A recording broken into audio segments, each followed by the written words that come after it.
Welcome to a brand new series of City Skylines. If you didn't see it in the previous video I posted, this is the brand new map we're going to be using. I've created quite a lot of coastline and beaches and things. I wanted to have more of a touristy vibe to it, since the new DLC is kind of focused around parks and theme parks and zoos and all kinds of stuff. I put a highway connection and a train line running through the middle, and then there's a couple of islands as well. You've got this one and then this one that comes out here like this, and one down here.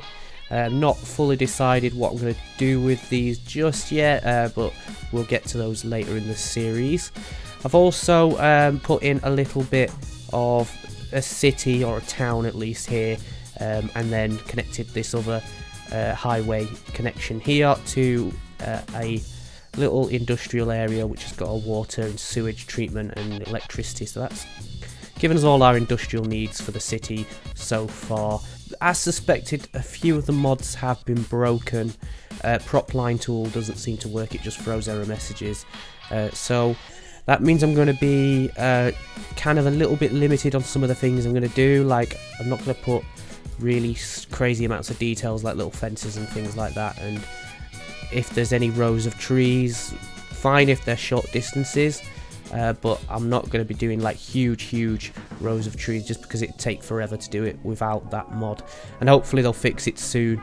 So I'm thinking expand this down to here onto the coast, and then to have like a sea wall, and then to have a theme park or somewhere down here. So I'm going to put in some infrastructure down here, and then I'll be back before I put the theme park in as well. It's going to only be a very small theme park, kind of like a Seaside type one for this video, but yep, let's go into that now, and I'll see you in a few moments.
Okay, there we go, guys. So we've got this in here. I decided to put the London Eye in here, just because. In fact, I'm going to change it. It's going to be the Foxton Eye, just because I'm that egotistical. And then I also put in this this bit that leads up to it that I think looks really nice. Again, I didn't really do much of the detailing down the middle here, just because it would have required a hell of a lot longer to do, but gonna go through some of the old mods and see what does work. Unfortunately, prop line tool, which is one of the ones I think I'll need to do some real hardcore detailing here. It just doesn't work at all. So hopefully that will get fixed. So I've left these spaces. I'm going to put a park, well, a couple of parks maybe here and a park down here. I think I'm going to put a park down there. I'm not sure. But I'm going to put a little amusement park here. Like, don't know what I'll get in it. And I'm not actually really sure what there is. I know they're in, is it this? Yes, amusement park. There we go. So you've got, those are the park gates, which you have to actually build a park district to put them down, so that's why they're greyed out. And then there's all these assets here that you can plop down to the paths throughout your park. So oh, there's some really nice lamps and balloon stands and little rides and all sorts of things. So that should be pretty cool. So yeah, I'm gonna do that now, and then I'll see you on the other side of this final time lapse.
there we go, guys. So I hope you like what I've done there. It's really interesting to build, actually, because you sort of build these entrances and then you connect them up and then just plop things next to them. It's almost like a mini theme park builder within a city. It's very strange, but it's really cool. I really like the result of it. And then of course you can decorate them in the usual sort of way. I also did a lot of other stuff here which I didn't capture. It'd be boring anyway, so that's fine. So I've put a little bit of detail at the end of the beaches here. I'm going to make more of an effort with the beaches in a future episode. I don't know why that's zoned there. That looks really odd. In fact, I'm going to fix that. So let's just get rid of that building and get rid of that zoning there. I also did these parks, so I'll put the Botanical Gardens building and then a park off the back of it. I think it looks quite nice, and then I've got this park here as well. That's about it from me. Let me know down in the comments what you think. Give it a thumbs up if you enjoyed it, thumbs down if you didn't. I'd really like to know as well what you want to see in future episodes. I think we could probably put a zoo somewhere here, or what else is there actually? There's a nature reserve as well. Would be really cool, like somewhere like over here in the hills. In fact, what about where this messer is? Although it does kind of look down onto the industry. Or we could, let me just, I've already said bye, I know, and now I'm messing around doing other things. What if we put giant pines like this? Tidy it up a bit, like that sort of thing. What about this? Can you... see, that hides it. So yeah, I think we could put a nature reserve on this messer and then have it coming down the hillsides and things. Probably also do a great big theme park, like a proper one, somewhere else as well. We've got tons and tons of room. In fact, probably quite a decent amount of room over here for it. So yeah, it's a huge map and it's got loads of possibilities of things we can do with it. But again, thank you for watching, and I'll leave you with some cinematics now as well. So thanks again, bye.